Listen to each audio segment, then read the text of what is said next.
사도 바울은 이 로마서를 쓴 목적은요, 어, 이 복음의 은혜를 경험하는 걸로만 우리의 구원이 이루어지지 않는다라는 것을 알리기 위해서 그렇게 한 겁니다. 그렇기 때문에 로마서는 구원의 단계 또는 이 구원의 역사를 이해하지 않으면 우리가 구원을 온전히 이룰 수 없다라고 말씀하고 있는 거죠. 이 은혜의 복음이라고 하는 것은 그냥 선물로 주신 믿음입니다.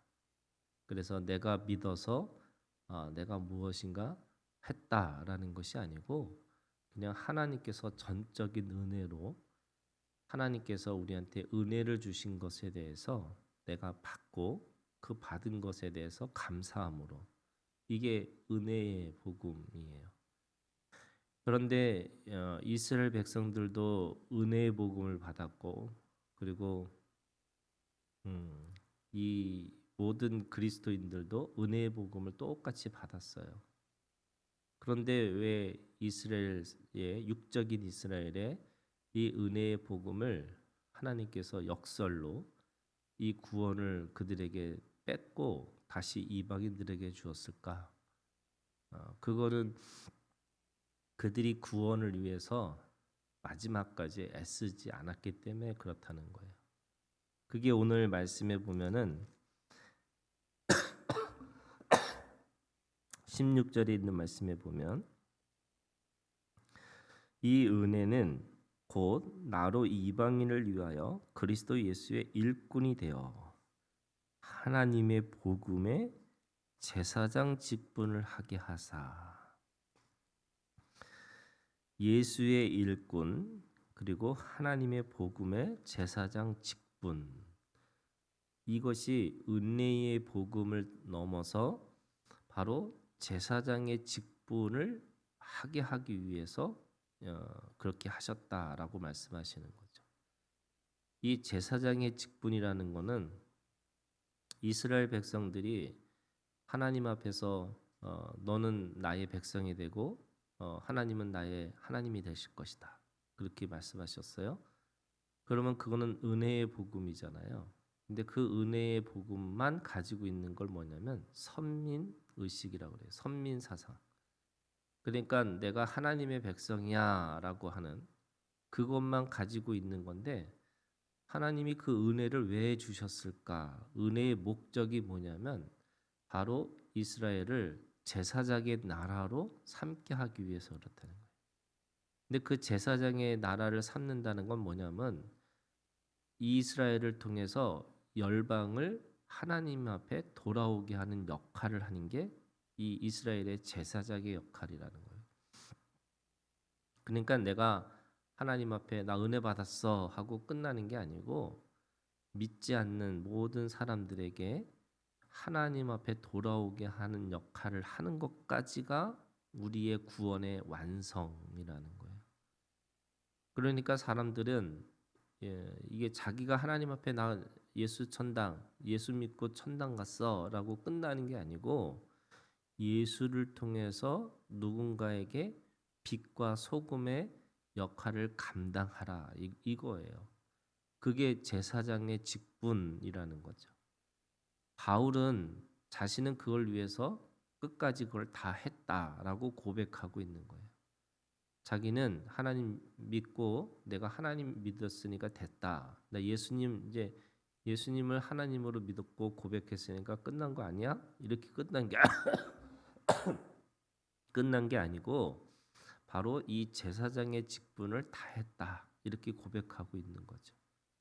그게 만약에 그렇게 하지 않을 경우에는 이스라엘을 쳐서 이방인들을 들으신 거고 똑같이 이방인들이 그것을 다 하지 않을 경우에는 다시 그 이방인들을 쳐서 다시 또 하나님께서 다른 이방인들을 세우시겠다 이렇게 얘기하시는 거죠. 그런 의미에서 로마 교회도 단순하게 은혜의 이 복음, 내가 하나님 믿고 내가 구원받았어 이걸로 끝나는 게 아니라 바로 너희들도 그 제사장의 직분을 다 해야 된다. 그 말씀을 지금 하고 있는 겁니다. 그러면서 지금 이 사도 바울은 오늘 이 우리가 읽은 이 14절부터 21절까지는 자신이 그렇게 어떻게 해왔는지를 지금 이야기하고 있는 거죠. 첫 번째는 자신이 하는 거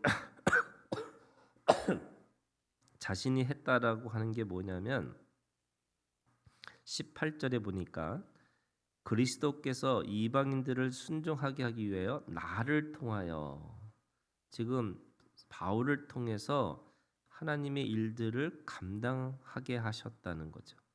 그래서 나를 통하여 역사하신 것 외에는 내가 감히 말하지 아니하노라.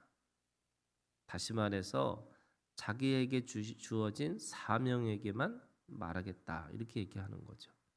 내가 다른 것들을 시시콜콜하게 말하는 게 아니고 나에게 주신 것. 그런데 그 나에게 주신 것을 하기 위해서 하나님이 어떻게 하셨냐면 자신의 능력으로 한 것이 아니라 하나님의 능력으로 했다라는 걸 고백해요. 그게 18절에 그 일은 말과 행위로 표적과 기사의 능력으로 성령의 능력으로 이루어졌다, 이렇게 얘기하고 있는 거죠.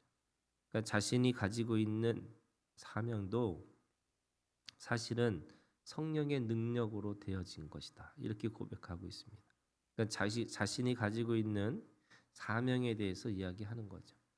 그러니까 내 사명은 하나님이 주신 것이고 그 사명에 대해서 다른 거에 대해서 얘기하지 않는 거다. 내 사명에 대해서만 얘기하는 거다. 그리고 그것은 또 내가 한 것처럼 보이지만 바로 성령의 능력으로 그렇게 했다라고 얘기하고 있습니다. 그러면서 내가 예루살렘으로부터 두로 행하여 일루르곤까지 그리스도의 복음을 편만하게 전한다. 이 편만이라는 것이 고르게, 그러니까 자신이 어떤 것에 한 곳에만 치중한 게 아니고 편만하게 모든 곳에게 그 지역을 따라서 자신에게 맡겨진 사명을 다했다, 이렇게 얘기하고 있는 거예요. 우리가 복음이라는 것이 사도행전 1장에 있는 말씀에 보면 예루살렘과 온 유대와 사마리아와 땅 끝까지 이르러 내 증인이 되라, 이렇게 말씀하시잖아요. 그런데 그 증인의 삶이라는 것은 하나님께서 이끄시는 대로 내가 원하는 것가 아니라 하나님이 띠띠우는 대로 내가 하나님의 사람들 만나고 그 지역을 따라서 그 복음을 전했다, 이렇게 얘기하고 있는 거죠. 그런 의미에서 사도 바울은 이 고백을 하고 있는 겁니다. 사명을 말하고 그 사명에서 성령의 능력대로 했고 자신이 원하는 방식이 아니라 하나님이 하시는 대로 그 성령의 역사하심을 따라서 그렇게 움직였다, 이렇게 고백하고 있죠. 그런 의미에서 21절에 이 고백이 자신의 고백임을 고백합니다. 주의 소식을 받지 못하는 자들이 볼 것이요 듣지 못하는 자들이 깨달으라. 무슨 말이냐면 이 사도 바울에게 또는 모든 그리스도인들에게 주의 소식을 전해야 되는 사명이 있는 거고, 그리고 듣지 못하는 사람들에게 깨닫게 하는 사명이 있다, 이렇게 얘기하고 있는 거죠. 그래서 오늘도 우리가 주님 안에서 주의 소식과 주님의 말씀을 듣지 못하는 자들에게 복음을 전하는 그 사명이 우리한테 있다는 것을 기억하고 이 말씀대로 오늘도 우리가 주님 안에서 승리하는 우리가 되기를 주님의 이름으로 축원합니다. 우리 주기도문으로 마치겠습니다.